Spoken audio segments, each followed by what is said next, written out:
So Dr. Sellen, if you could just kind of reset for a second and outline, A, why we know this virus didn't just A, come from nature, B, come from the Wuhan Institute of Virology and just kind of a lab leak theory, and how the PLA was involved and what they're doing to cover it up.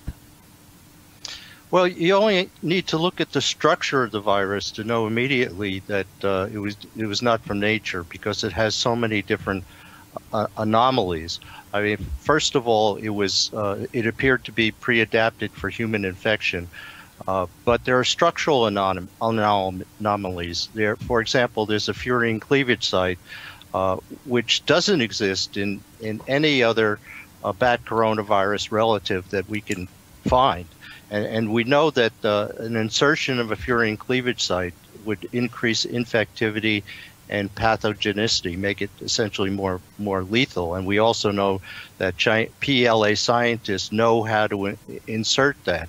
So, but most of all, I think for ordinary people to understand, we've been over a year now, almost 18 months, and no one can identify a natural origin of this virus. So I think it's crystal clear at this point that it came from a laboratory. It came from, in fact, the PLA's biowarfare program.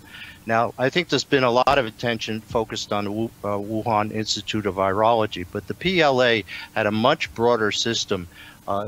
They were working on this virus at a number of different places, and different levels of the PLA were working on it.